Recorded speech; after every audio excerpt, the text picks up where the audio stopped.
Hello and welcome to the 42nd gathering of the Adventure Party on this, the 28th of February. I'm your party leader, Brad Ludwig. We ask that you peace tie your swords, holster your blasters, and make sure you have your Barry White albums at the ready while you are gathered at the meeting table. Our guest this week is Venger Satanis, and he is a poet, a painter, a fellow Wisconsinite, and the proprietor of Kort'thalis Publishing, and creator of the RPG called Alpha Blue, and the recently Kickstarter-funded Alpha Blue supplement, Girls Gone Rogue. Welcome to the Adventure Party. Hey, thank you for having me. Absolutely. For those of you who are checking us out on YouTube, you can probably see that Glenn is not here yet. He got hung up and he will be with us shortly. So we're going to change things up just a little bit in our order. And when Glenn joins us, we will let him take the stage. We're going to change things up. We're going to start with the news. And this kind of caught my eye. I've been doing a little bit more computer gaming lately, and I've been seeing on Steam that Grim Dawn has picked up a bit of steam, pun intended. It has just come out and it seems to be gaining a lot of traction. So here we go. Crate Entertainment first announced Grim Dawn, a Diablo-like RPG using Titan Quest's engine, in January of 2010. 2 years later, they collected over $500,000 with a successful Kickstarter campaign and later put the game on early access in 2013. Now, after a half a dozen years, Grim Dawn is released. Mechanics-wise, Grim Dawn should be familiar to you if you played any of the Diablos. I cut my teeth, I think, on Diablo 2. So, and I really kind of enjoyed the interface on that one. Any of the Torchlight games, the Path of Exile, or especially Titan Quest. You go through a 4-act campaign on varying difficulty levels in a Victorian-inspired grim world, solving quests and slaughtering everything in your way. Since this game comes from Titan Quest's developers, similarly to that game, you only create a male or female character at the start and decide on a class while playing. Another aspect that's similar to Titan Quest is the game's class system. Like in Titan Quest, you have several masteries or classes to pick from. You have your active skills. They show up as squares on your tree.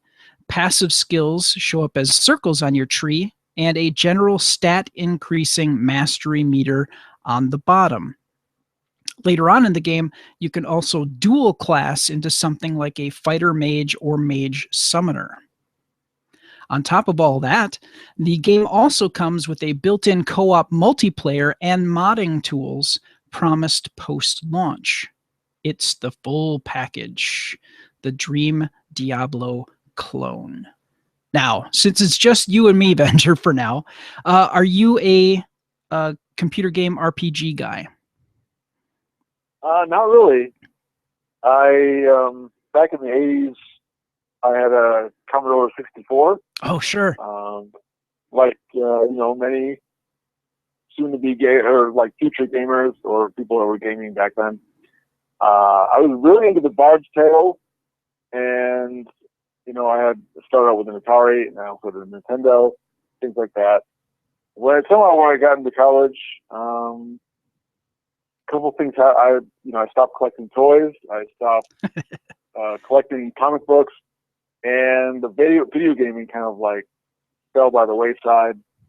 And didn't, sporadically through the years, I would play here and there if a friend had a game he was excited about or something, but never really kept up with it. The role-playing game stuff, still going stronger than ever. But the whole toy, comic book, video game thing, just not so much. Yeah, and there's certainly no shame in that. We had a guest on, actually, my current boss. He had a Commodore 64 and had Bard's Tale and Pools of Radiance and a lot of the early TSR games, the SSI games, and yeah, we lost many hours playing those games back in the day. Yeah, it's kind of gotten to a point now, I think, where, unless you are really big into the gaming and are really kind of on top of updating your computer to handle some of those games, it can be kind of difficult to keep up with that. I'm so out of the game, no pun intended. I think I'm almost too far gone. Like, someone would have to mentor me, shepherd me along. Someone would show me a new game, I'd be like, oh, so this is like Pac-Man and like Pitball, but with like boobs or something like that. I don't know. And then my favorite reference is just so old. I'm already 41. People would look at me like I was ancient, probably. Like, what is this guy talking about? Have you never seen a game since, in 1992? I'd be like, actually, no, not really. Not much, anyway. Yeah, and it's amazing. I mean, you look at 1992, that was, 24 years ago? It's amazing to just think about how much computing power and how much the games have changed to kind of take advantage of that computing power that's now available to them. So, getting the opportunity to look at, I don't know if you've seen any of the console systems that they put out at Christmas time where the games are kind of wired into it, and they had like an Atari and Intellivision. I think they even released like a Coleco, and the games were actually like in the box. You didn't get the cartridges or anything. It was just built in. And looking at those games and kind of remembering how cool that is, and then passing that off to, somebody who's, 14 now, and they go, what is this crap? Yeah. But it's something that, it killed hours and hours of our lives back in the day, and we loved it so much. Yeah. So. Yeah. I can remember an old Atari game called Adventure. And Sure. You were literally like a cursor. You were like this little tiny block of color. That was your whole identity, your avatar or whatever. And then you'd go in these really crudely pixelated rooms and look for these things that kind of almost look like a sword. You'd fight a dragon or two, and just like really bad. And I can remember my parents or my dad telling me like, "Oh, there's this video arcade on State Street, and they've got this brand new game called Dragon's Lair. Yes. And it's supposed to have really good graphics. And it's like fantasy, which is totally up your alley, Venger. Not that he called me that then, but sure, that's kind of what I go by now. And, maybe we should, it was Saturday or something, maybe we should go out and check it out. And I'm like, yeah, cool. So I was expecting, like, not the cursor, like, little square guy. So I was thinking, like, oh, maybe it would be, like, half a dozen squares, like, put together in a rudimentary fashion that would look kind of like more like a person. I was just blown away. I was like, this is an awesomely drawn cartoon. Yep. Holy crap, I can't believe that I was just an hour ago I was playing Adventure. And now this is like, but then even a couple of years later on video games, they never really got to that level. And so maybe that was the moment I'm like, oh, this is it. We're only like a couple of years away from virtual reality, and we will leave my body behind and actually be in the game or something. And then that never happened. I was just like, this is lame. Yeah. I don't know. Maybe something else. Well, no, essentially it was like taking a DVD and being able to select a track, and that was based on how you hit the joystick. It jumped you to that track, and it was lauded as the cat's ass in the day. And for those of you who can hear, Glenn has joined us. Hi, Glenn. Hello. How are you doing? I'm doing great. Sorry, I'm late. No, that's fine. Venger's on a schedule, and for the first time, we're doing the show using my little setup for the cell phone. So I'm pretty excited. I'm geeked out about it, but others probably don't care, and that's fine. We were just finishing up with the news that Grim Dawn is available on Steam. Cool. So, yeah, I got my computer redone a little while ago, and I've been kind of going through and putting some of my Steam games that I had in my library on my computer, and I saw that as like in the top 5 of the new games that have come out. So I'm kind of serious about, after looking at this story especially, of going in and taking a look at some of the gameplay videos and stuff like that. So, all right. What we're going to do now is we are going to let Glenn have the floor with his game review and kind of get us back on track here. Glenn, what game do you have for us this week? You don't know? Just they didn't put it in the show notes? I feel right now. I'm going back to, just like last week, I'm doing another one from Blue Orange Games. This one is Longhorn. It's a 2-player kind of little mini strategy game. And then Longhorn, so this is set in deep Texas in the 1870s during the cattle boom. And both you and your opponent play opposing cattle rustlers, trying to steal a bunch of cattle.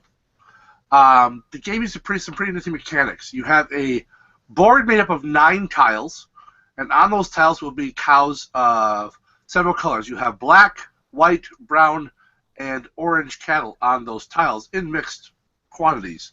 The actual player token, there's one token that represents both players, double-sided. So on a turn, so wherever if I'm the first player, I start in one of these tiles. I have to take all the cows of one color from that tile. So if, say, there's 2 orange and a black, I can either take the black or I can take the 2 orange. Go into my score pile. Then I move the player token, the number of spaces equal to the number of cows I took. So I took 2, I move the token 2 spaces and flip it over. It is then the next player's turn. On each of these tiles, you also have some special tokens. These are tokens that you have to take if you take the last cow off a tile. And there are many more of these tokens than there are tiles, so you have different ones that show up each game. Some are good. Some are just simply, hey, here's 100 gold, here's 500, whatever. Some are less good, as in you lose some of your cows. And one, being the sheriff, if he's in play, if you take him, you lose immediately.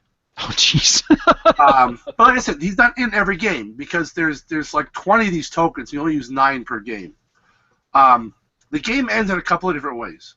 One, if any player gets all 9 cows of one color, they win immediately.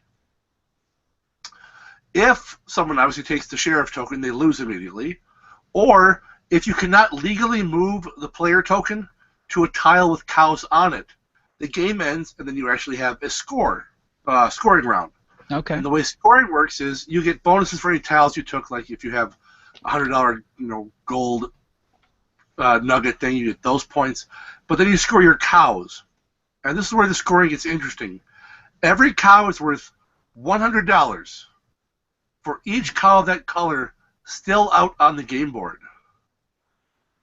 So the more cows you took, the less they're worth. Yes, you have more of them, but they're worth less money. Okay. So if you got the only orange cow off the board, that sucker's worth $800. Whereas if I took 4 of the black cows and you took 5 of them, there's none left. They're worth 0. Oof.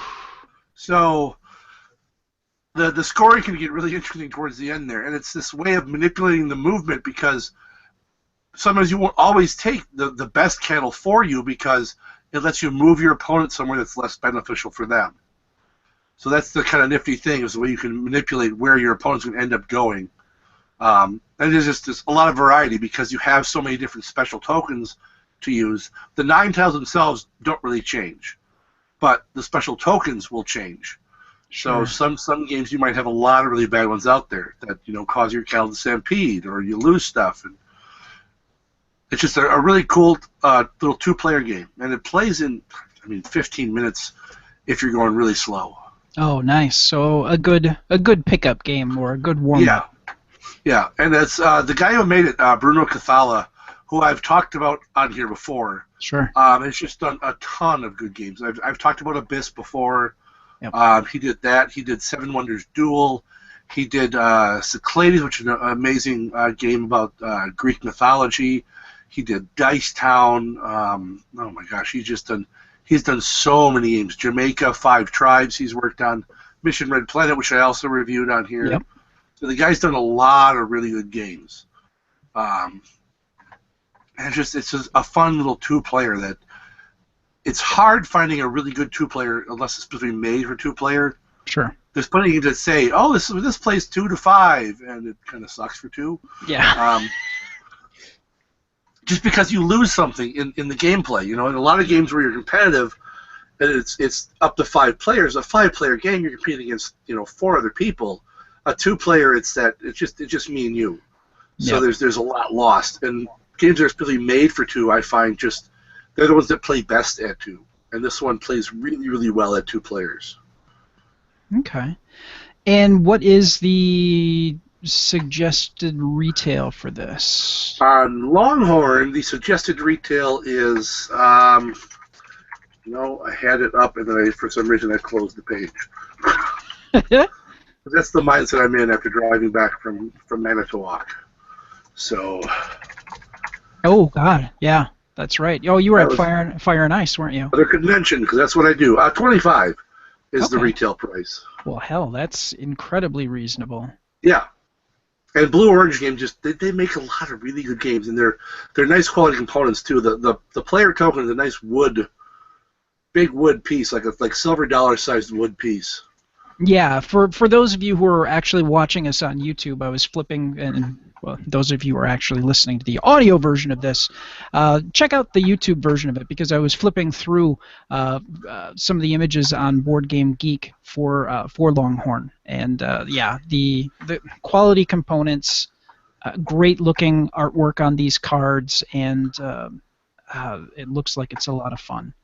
So if you're looking for a good, quick 2-player game, this may be right up your alley. Yep. All right. Well, thank you, Glenn. Venger, are you a board game player? We obviously know you're an RPGer, tabletop, pen and paper, pencil and paper. Board games? Every once in a while. Okay. I like Risk. Okay. It's been years since I played it, but I like Risk. Sure. And I've tried like a zombie one that's popular.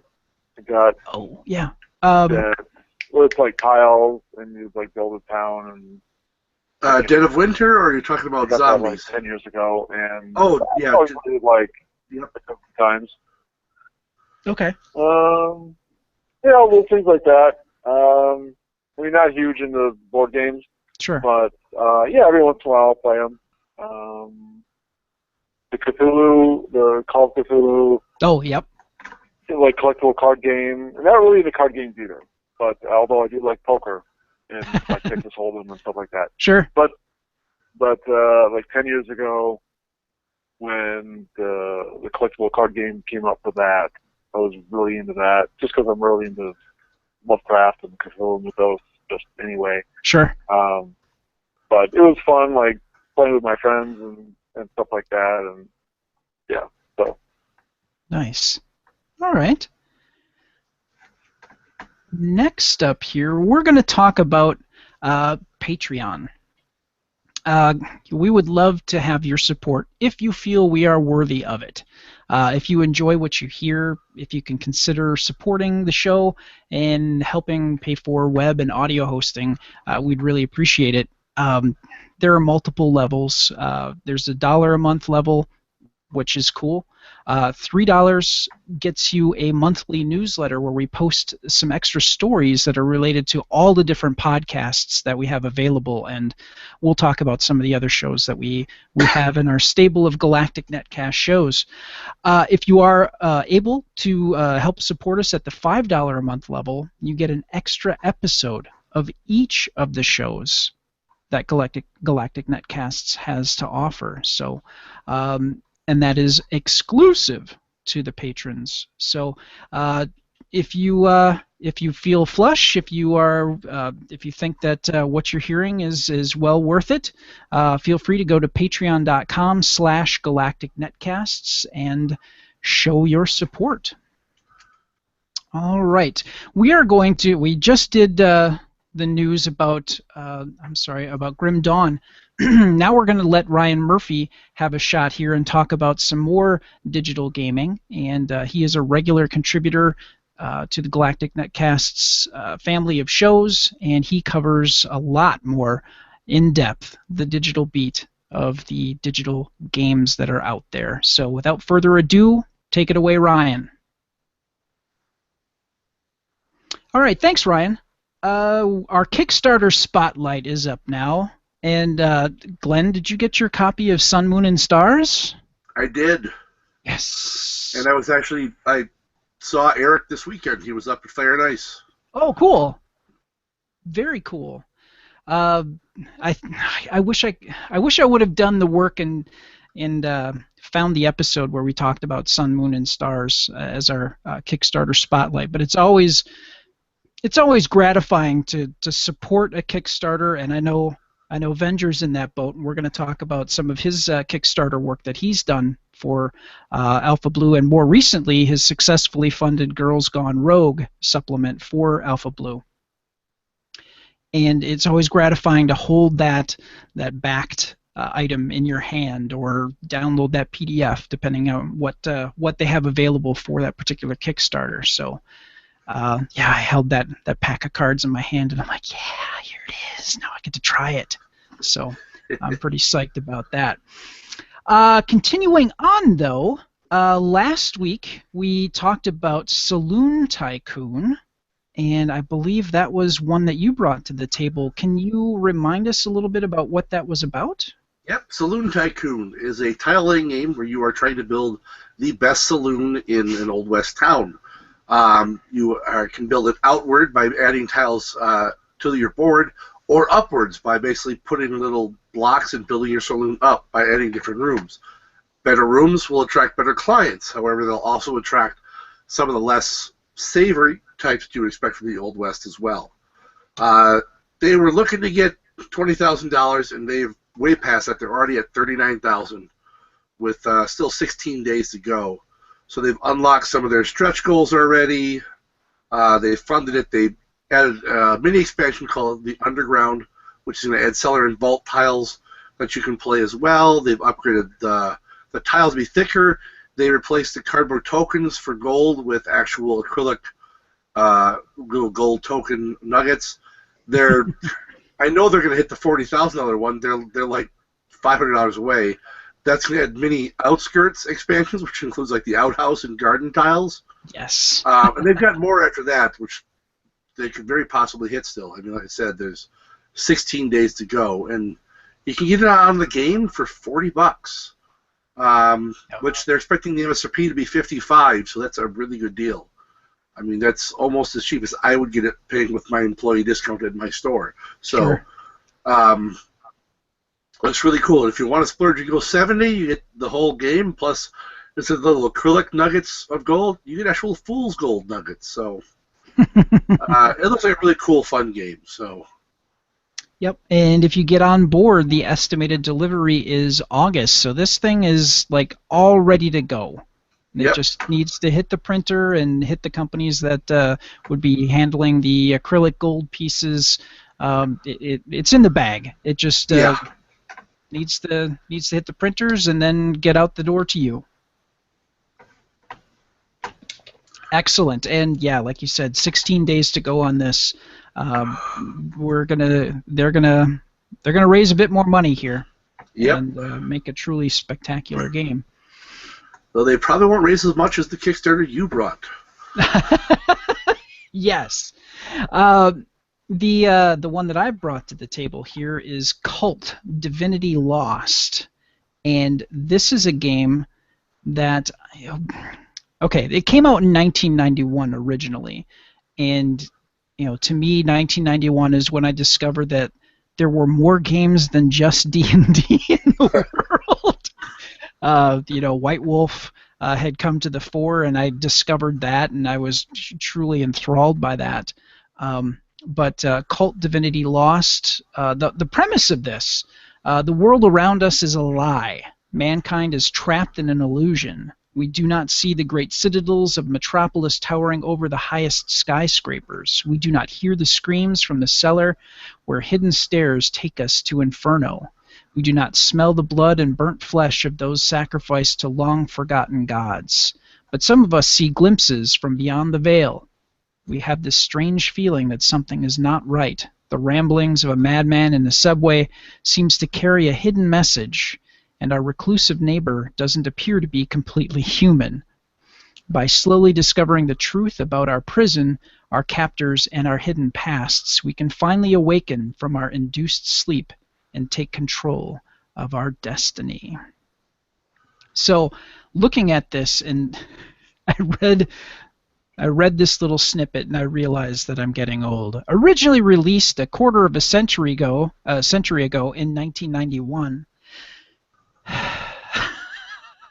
I'm like, I remember 1991, and I am now 45. It's painful. That said, enough whining about getting older.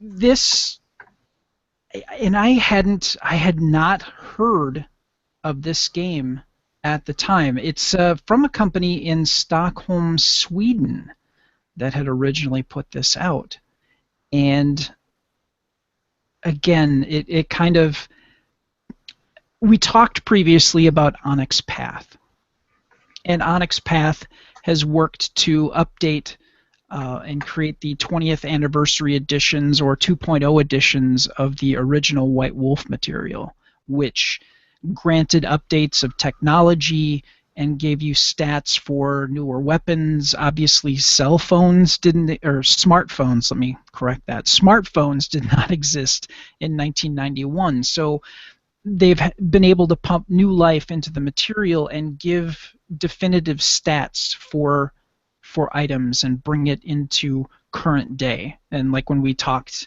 about Chill 3rd edition, and Matthew McFarlane and all the work that they had done to bring Chill into the current age. It's great to see some of these classic games that may have fallen by the wayside because there's been no new material really created for it or no new updates. And to see these games that people have loved get a new breath of life into it. So that's why I chose this. And their original goal was 11,190. They're at currently 115,406.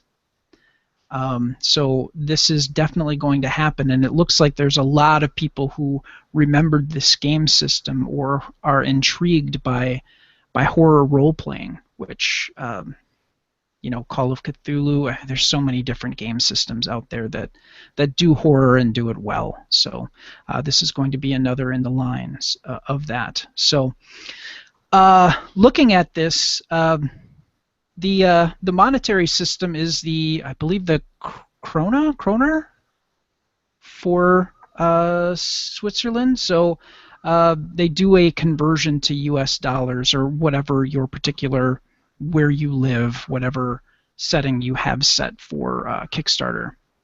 So to get an actual, there we go, an illustrated retail version print copy is $60.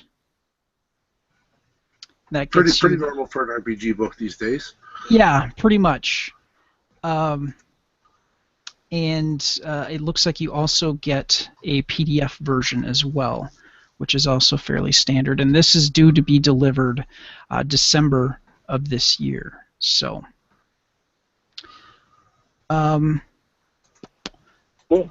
Yeah, there's a lot going on here, and definitely want people to check this out and know that have a feeling that there's going to be a lot of games where either, like I said, we talked to Matthew McFarland, who managed to work with uh, the license owner of Chill and breathe life into that. And we've seen some strange things happen with White Wolf, but Onyx Path is still on the job making updates to the classic White Wolf material. So I think that we're going to see a resurgence of some of these classic games that have fallen by the wayside, like I said before, and this is another in that line. Now, with your love, and I'm addressing you, Venger, with your love of Cthulhu with H.P. Lovecraft, have you played a lot of Call of Cthulhu or other horror-based role-playing games that you really enjoy? Yes, I've played a lot of Call of Cthulhu. Okay. In the past, in the present, yeah, big fan of that system and the source material, obviously. Sure. Yep. And I've never played Cult. I have at least 2 different versions or editions of the rule book, and love the concept behind it, the backstory, and I like the game, the writing and the aesthetics. But I never had the chance to actually play it or run it. But for the inspiration, just looking through it, it's very cool. I would definitely be interested in playing it sometime. Sure. Never. It came out kind of, during that time, like high school and early college, and just seemed a little too much on the dark side for probably most of the people that I would play role-playing games with back then. Sure. Back then, if you lived in a small to medium-sized town, even a college town or something like that, you put up an ad. Maybe after a month or so, you got like 3 or 4 players. The chances of all of them being into, really dark stuff like that. That never really happened. Yeah. But Call of Cthulhu is kind of, light enough where it became really popular, and I played it, and I got a lot of other people to try it too, who were already into it. So. That's cool. Yeah, that's one of the big struggles of living in a smaller town, is trying to get a group of people together to play a game, and depending on the type of game you want to play, it could make it even more difficult. So the struggle is most certainly real. But now we have the internet, so yes. That's a little better. Yes. Yeah, I tried that Roll20 thing okay. a couple weeks ago or a month ago. Mm-hmm. Went pretty well, I think. It was different because, it's not face-to-face. Sure, yep. But, I could see the appeal of why people do that, especially if they live in a location where there aren't a lot of gamers. Yep. That's kind of an easy way to, actually play these games. And, there may not be anyone around that wants to play Cult or Call of Cthulhu or a specific version of Dungeons and Dragons or any other weird game. But if you canvas the entire world, all the people that might be online or on D20 or Google Hangouts or Skype or whatever. Sure. There's bound to be like half a dozen people that are really into whatever obscure game you are, and then you can just go play it. So, yep. It's one of the beautiful things about the internet, is it helps connect people to enjoy like-minded activities, and Roll20 especially, and other. There's a couple other things like that help bring gamers together, which is a good thing for the industry as well. So. Yeah. All right. Well, while you are up and talking here, Venger, we want to start discussing what you have going on, and I I stumbled across Alpha Blue, and I really was kind of intrigued by the setting of it, and I reached out to you to have you come on, and I'm really, you've done more than that, and one of the things that I really enjoyed is your book, and the title of this book, How to Game Master Like a Fucking Boss. Yeah. You know, it's a wonderful title. It definitely grabs your attention, but you know, what prompted you to write a book like that? Well, I have been game mastering for a long time, 30 years as of last year, I believe, and that's part of what I talk about on my gaming blog. Mm-hmm. Is game mastering, and I feel like my perspective isn't unique, but I think it's enough of a niche, or it has enough, individual take on it that people would find it interesting or draw people in. It'd be different enough, I hope, from other game mastering books that people would see value, and I could offer something. I didn't want to just do by the numbers, like, oh, this is how you play a role-playing game, and this is how you, find people, this is how you roll dice, I didn't want to do anything like that. I want to do something kind of outside the box, something that was not only old school, but kind of pushing the boundaries and trying to be innovative and trying to take things to the next level and just go beyond either your normal style of game mastering or what you normally think of in a role-playing game. I just kind of wanted to branch out and sort of force people that were reading it to go outside themselves and continue learning about the craft of game mastering and try to improve and get better and try new things, get out of their comfort zone, and hopefully it was also an entertaining read, and try to bring some humor into it and Mm-hmm. my own aesthetic and the things that I like. So it's a very personal collection of little mini essays and tables, and so I just kind of wanted to bring what I had to offer to the game mastering table, and hope that people liked it.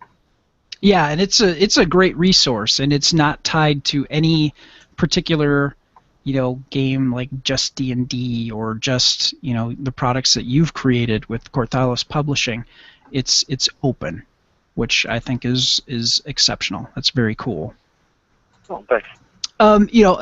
One of the opening lines in the book: the best kind of role playing is free from constraints and limitations, and I really love that worldview. That seems to be part of the view that you use to create Alpha Blue. And I've had a chance to look through it, and it's really cool, and I like how you describe it.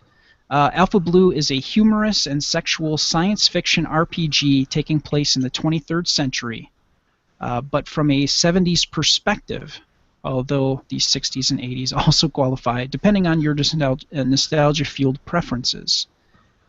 That said, what are some of the shows and movies or books or other media that you think people should probably check out if they're about to, dip their toes in the water of Alpha Blue?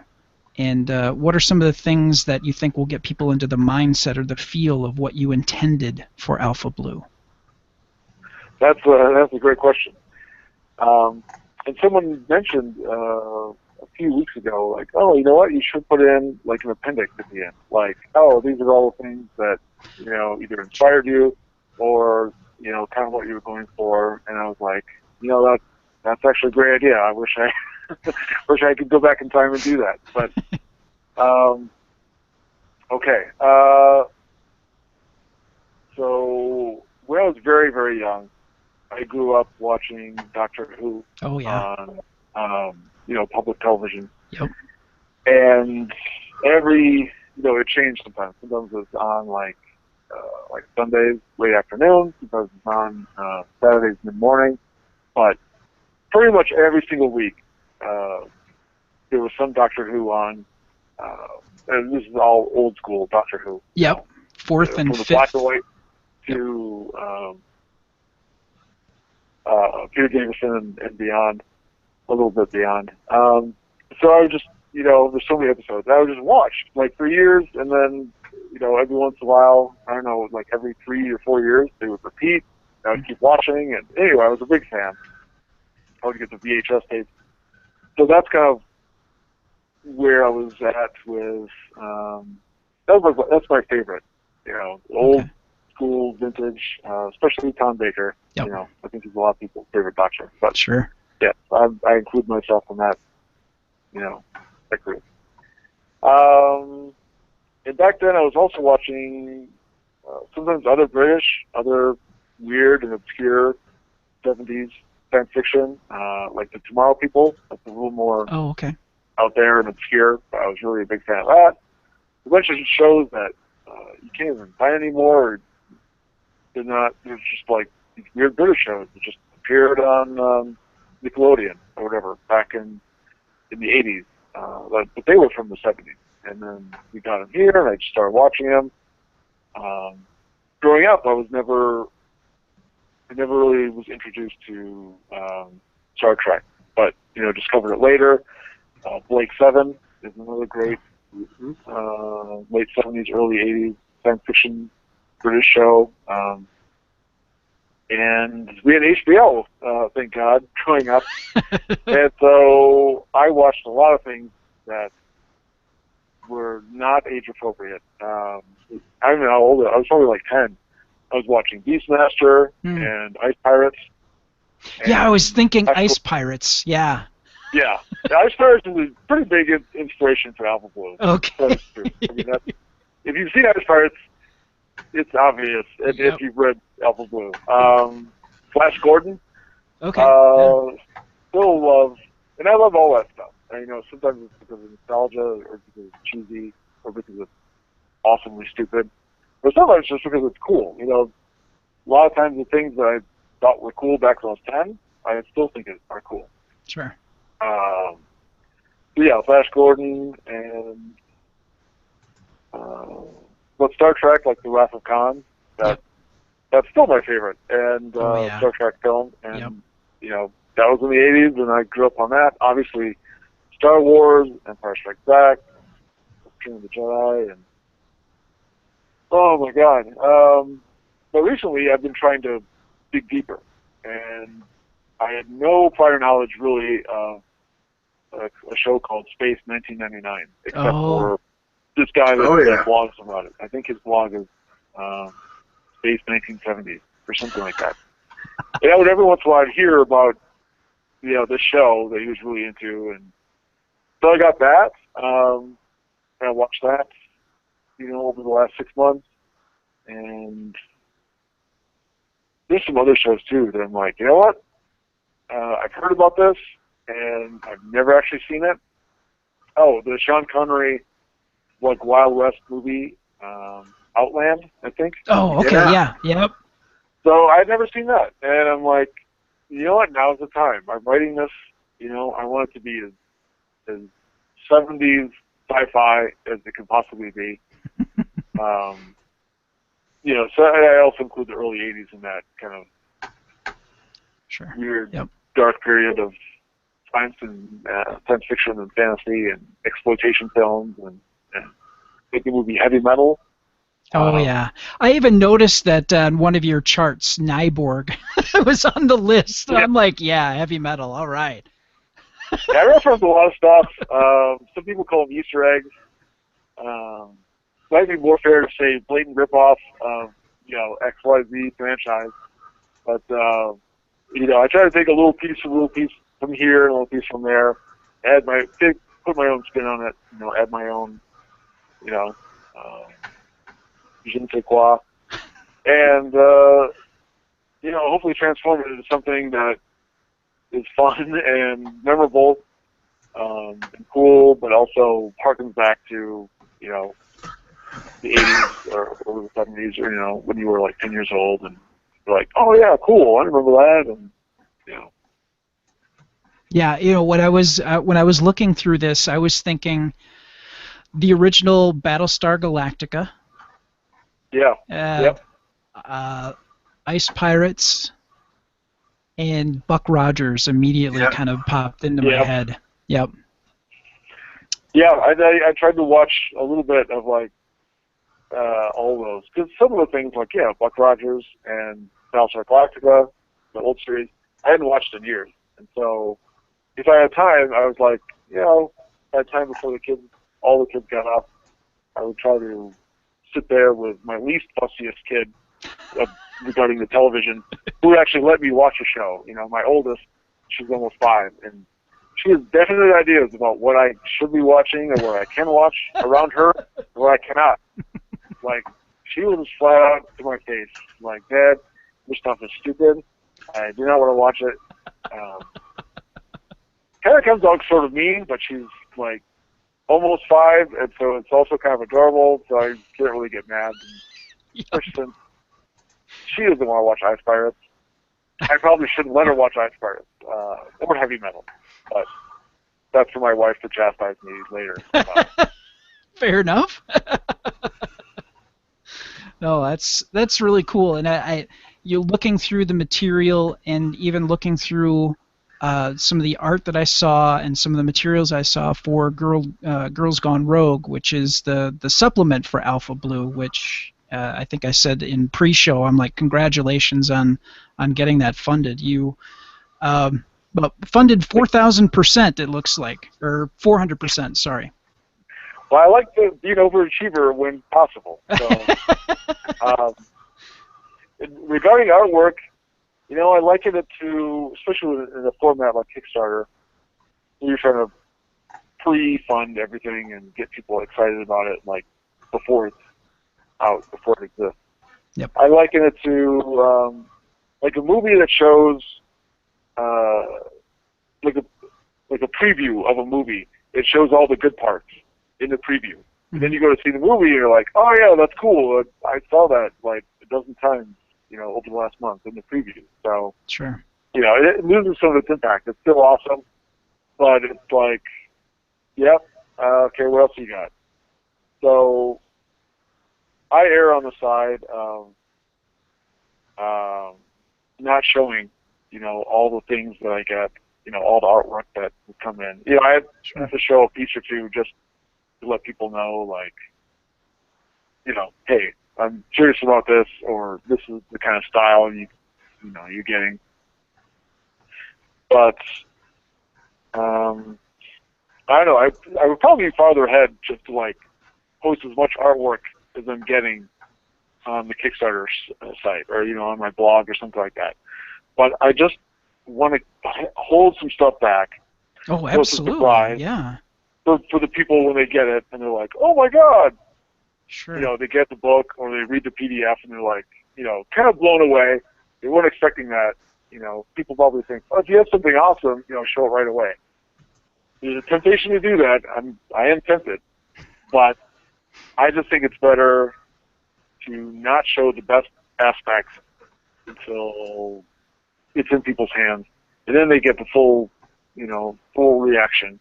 Yep. And hopefully they're like impressed or pleased or blown away or whatever.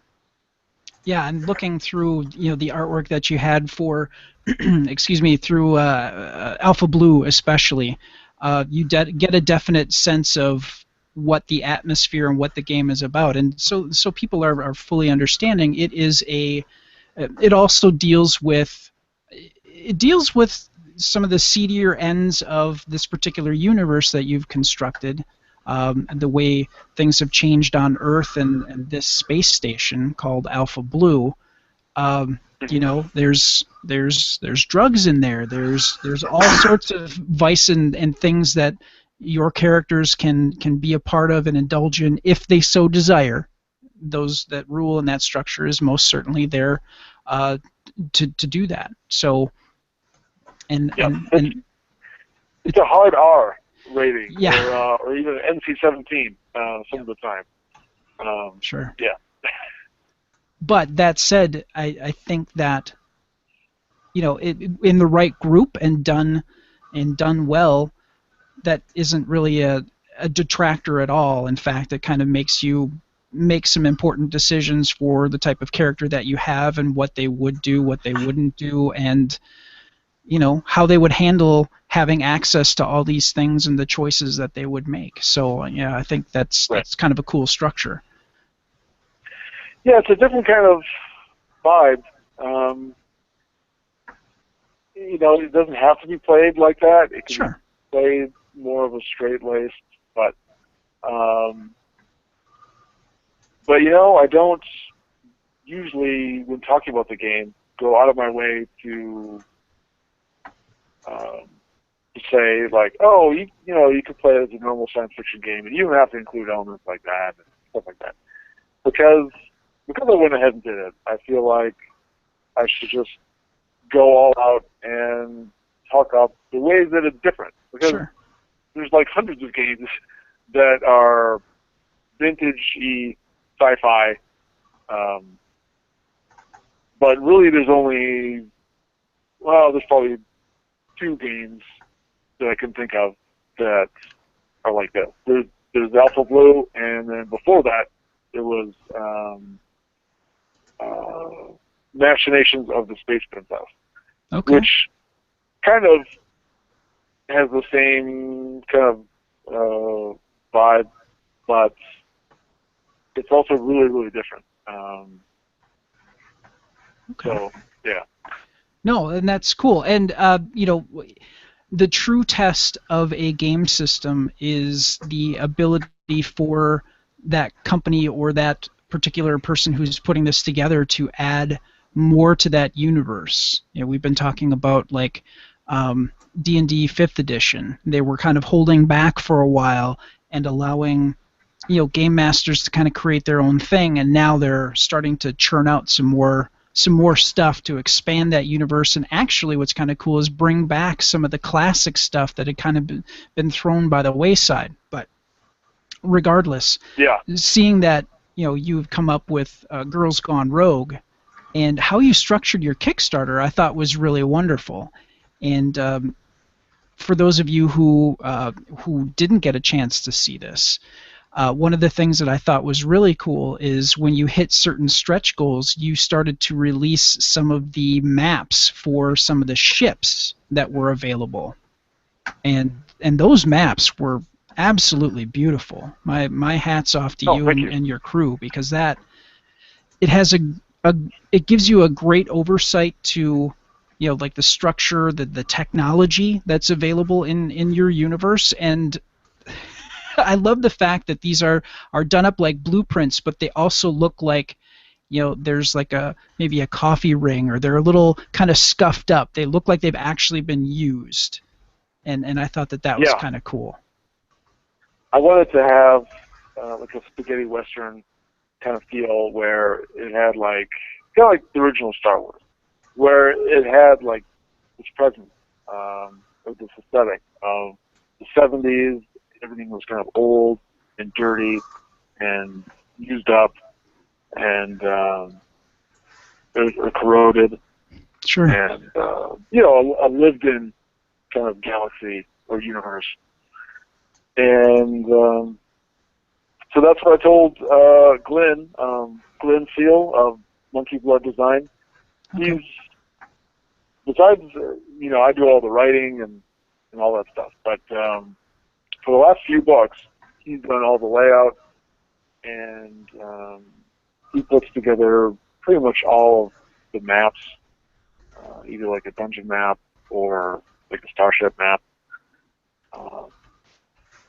So really, it's just the 2 of us doing this stuff, and yeah, he does really great work.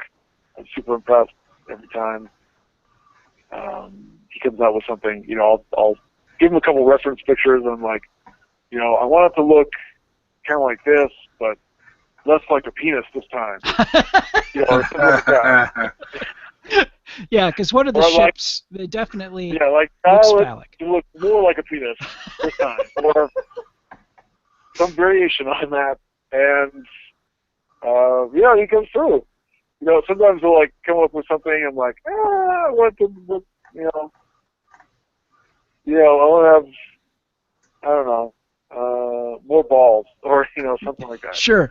Yep. And then you know, he'll accommodate me, and he'll come up with something with more balls. And I'm like, that's beautiful. Like, you know, wrap it up. We're done. And I figure it's nice to, if someone really wanted it, like a design of his or ours or mine, someone could acquire it, and you know, by whatever means necessary. And so when it reaches, like when we reached the stretch goals that we did on Girls Gone Rogue, I thought, you know, I'm just going to release it to everybody. I'm just going to have whoever wants it, you know, just put the Dropbox link out there. Sure. And you don't have to back the game. You don't have to buy Alpha Blue. You don't have to play it. You don't have to do anything. But if you want these, they're here. And hopefully the thought is that while they're there, getting these maps, maybe they'll also look at the game or the Kickstarter or my blog or something like that. But then maybe they'll look at Glenn Field's other designs, you know, the other role-playing games that he's worked for or worked on. Maybe they'll tell their friends, like, oh, you can get these free maps over here. And then they'll be sent over to the Kickstarter link or drive-through RPG link or something like that, and then they'll get into it and, you know, kind of word of mouth. Sure. If you wouldn't mind, I would love to show the Sun class, Sunfish class ship to the people that are checking us out on YouTube. I was just checking out the Monkey Blood design page, and he's got a lot of cool stuff up there. Wow. When I said that it looks lived in, it looks like it has coffee stains on it. This is absolutely fucking beautiful. Thank you. To me, that this is, I mean, but this looks real. This looks lived in. This looks like somebody has either, you know, an engineer has poured over this design a number of times, or, you know, the other thing that I noticed too is you got the cargo locks here that are usable on the Sunfish class, but they're also usable if they're flipped around for the Octopan class ships as well. So I mean, there is a lot of thought that's been given to the design for these ships, which I truly appreciated, and you know, really shows how much you two care about creating something that's cool and makes sense and is functional. So my hat's off to you guys for making a hell of a product here. Thanks. And I'll say thank you to Glenn too. He did a lot of, I mean, he's, you know, like I said, I show him a reference picture of like, you know, 2 or 3 things that I just find on the internet. And I think, oh, that looks cool, but, you know, make it different enough where it's not the exact same thing. And then he'll come up with something like that. I'm like, whoa, like that's, obviously you took your time, you thought about it, and you knew what you were doing even before that. And, I mean, he was doing like CAD stuff, like architectural, whatever. Oh, sure, yep. Before getting into like RPG stuff. So it obviously shows like he knows what he's doing and he does an amazing job. You know, like I said somewhere else on a Google comment or something, I'm like, you know, my contribution is I tell him to make it look awesome.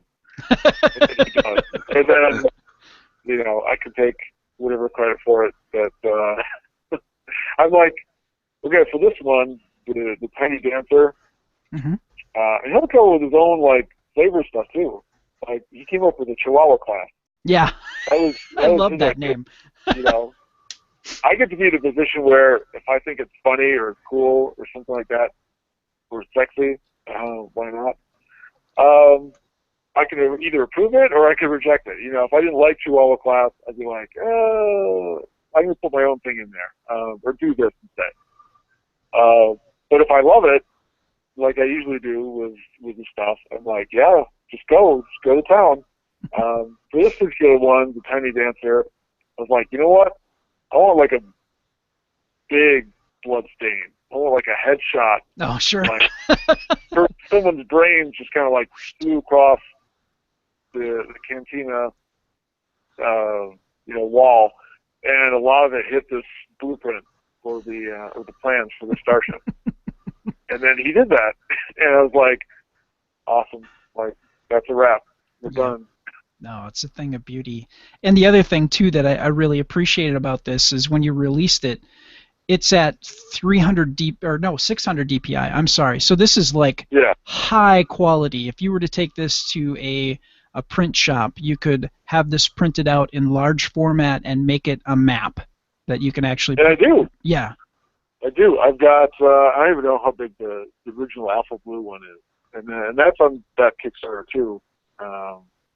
Like in one of the updates for the whole thing. It's like 4 normal space station maps, like a different quadrants, like combined. Sure. I think something like 40 inches by 60 inches. It's giant. Oh, wow. And the starships, the Tiny Dancer, I think was like 22 by 17, and some of the bigger ships, I don't know, like 20 by 34, or I can't remember numbers. But, and my wife is just like, why do you need all these maps? Like, how many times, like, is this really necessary? First I'm like, you buy so many, like, diaper bags and, whatever else. Like, hey, I can spend money. But, like, in my maps, like, how can I even show my face in the mirror if I have these maps created for my own game and I paid for them? I don't even have them blown up, so, like, I can use them in the game. Like, That's ridiculous. Like, I've got to do that. So that's how I justify it to my wife, to myself. Because I get them laminated, too. This is something I want to be using for years and years. Sure. So I protect it and make it look, good. So I laminate it. And, it costs some money. Hopefully I can find a coupon for, like, Kinko's, FedEx. And, I hope I can get, like, this last time I got 25% off. So, saved me. I had, like, 3 maps made up, and, like, I think it was like $130 before the discount. Oh, okay. So like, I don't know, like 80 after. Nice. I don't know, something. But yeah, it's worth it. It's not like I'm doing this every week. Once a year, I feel I'm allowed to make some big maps and go all out, and it's fun and it looks cool. I mean, even yesterday I was playing D&D with some guys, and one of the guys was in an Alpha Blue game the week before. It was like he was going on and on about the maps. He's like, those things are beautiful, and seeing them online is one thing, and they look cool there. Seeing them in person, it looks even better. Yeah. And you're just like blown away. Like if you're the kind of game master that likes visual aid and the props, or something like that, some sort of visual representation in your game, like having something like that is, really, really cool. And yeah, I highly recommend it. If someone is in a position to afford it, then yeah, I think they should. Yeah, no, I agree, because there's,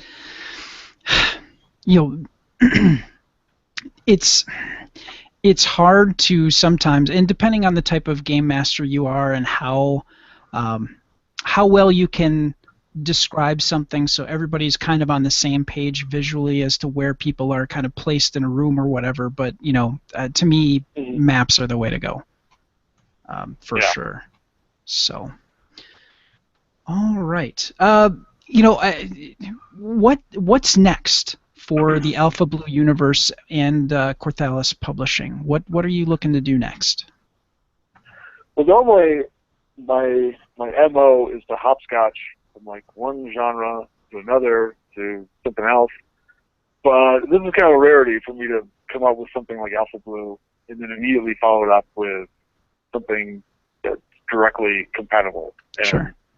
goes together. I usually don't do that. I usually like, as soon as I'm done with one thing, I kind of like get a little bored, and I just want to do something like the opposite of that. Okay. But so now I kind of want to go back to horror and the Cthulhu mythos. Yeah, I want to go back to that well and reference heavy metal yet again, one more time, and yeah, I can't say any more than that. But, Okay. Okay. The Outer Presence is an adventure, and it's also very small, like just a few pages of it are devoted to the rules. But it's very rules-light, old school type of investigative horror role-playing game. Oh, Like cool. Call of Cthulhu. Sort Okay. of. And so this will be compatible with that and with other games like Call of Cthulhu and a half a dozen other games, role-playing games that are also compatible with Call of Cthulhu and do basically the same thing except slightly different rule systems or game mechanics or whatever. So, yeah. And then that's probably something I'm going to try to kickstart this summer, I think. Okay. So I'm going to take a couple months off from Kickstarter, get this done and out of the way, then take a little break, and then be back this summer with the next thing, the next Lovecraftian Cthulhu horror thing. Cool. When you do that, please hit us up because Okay. we would definitely want to talk about that. That'd be great. Awesome. All right. Well, thank you very much for talking to us, and we're gonna kind of wrap things up here, and then just so people know how to get a hold of you, we're gonna ask you your contact information where people can find out, especially about your blog, which is Okay. really good, and people need to check that Cool. out. Hello, my name is. It's your opportunity to tell us about your favorite character that you have or are currently playing. Excuse me. I'm trying to go through here because I just made up for last week's submission for Tony. I'm going to have to dip into the internet well, because what I like to do is after, excuse me, after we have a certificate made for somebody, and there we go. I'm going to pull this up and I'm going to share it with our YouTube folk in just a sec here. God, this is really sad radio right now. If you're not looking at YouTube right now, you're probably wondering what the hell is going on here. All right. So, hello, my name is. It's your opportunity to tell us about your character and what I end up doing, because I do ask for your email address. This is what you get. You get a certificate that is basically a thank you for taking the time to talk about the character that you play, a little bit about, you know, a character that and a system that you enjoy being a part of. And this is high res, suitable for framing if you get it printed out, and this is what you get in return for you taking the time to let us know what games are out there, what games you guys are playing, and what we should have on our radar. And maybe if we have played it, kind of talk a little bit about some of the things that we've enjoyed about that system as well. So it's just a way for us to kind of connect with each other and see what's going on out there in the gaming scene. So when you get the chance, stop by at gncasts.com/adventure, and you'll be able to see a link off to the right-hand side that is a graphic that says, hello, my name is. Just click that, and there's a short form for you to fill out just that little bit of information about who you are, what game you're playing, and why that character is so cool. And we'd love to hear from you. And then, like I said, you get that thank you of a printable certificate in return for you taking the time to connect with us. You can find out more about our meetings and show notes for each meeting, contact information, and subscription links. Whew, that's a lot of stuff. Just by going to gncasts.com/adventure. You can also find and follow us on Twitter or join our Facebook group by using the Facebook search term Galactic Netcasts. And you can also find all of our social media outlets by going to gncasts.com. Like I said, we're on YouTube, we're on Facebook, we're on Twitter. We hit a number of different formats. Wherever you are, that's where we want to be. Like I said, you can go to the YouTube channel, which you can find at youtube.com/galacticnetcasts, and that's where our video versions of the meeting always hit first, and then I come back and I pull the audio and edit and create a cleaner audio version for you guys to check out, either from using your RSS feed catcher, or we use Stitcher and iTunes. And speaking of Stitcher and iTunes, if you could take a moment to just give us a review and tell us what you like, what you thought could have been done a little bit better, we'd love to hear from you. We do this show for you, and you let us know what we can do a little bit better, and we can make a better show, and we can all be happier with the outcome of the product. Well, Brad does it for you. I do it because I have an ego that must be fed. Glenn Bittner is the big fucking deal. Never forget. No, you can leave us feedback by emailing adventure@gncasts.com, or you can call or text us at the number 805-328-3966. Again, that's 805-328-3966, and you can leave us a voice message or a text message at that number. You can also go to our website, gncasts.com, and in the lower left-hand corner, you'll see a little icon for leave us a message. And if you have a microphone attached to your computer, you can click that, and you can tell us directly through your computer what's on your mind. We'd love to hear it. Well, Venger, I really want to thank you for taking the time to talk to us about Kort'thalis and all the things that you're doing, and Alpha Blue and Girls Gone Rogue. And once again, congratulations for getting Girls Gone Rogue funded at 400%, well over what you were looking for. That's really cool. Where can people? For a second there, I thought you were going to congratulate me for getting girls. Like, oh, back in the day, I was quite the player. There you I go. want to congratulate you for forcing me to have to modify my drive-through RPG for adult content. Yeah, I'm happy too. Thank you. No, that's awesome. Where can people find out, especially your game mastering blog? Where can people find out more about you and Kort'thalis? Yeah, my blog is just a Google blog spot.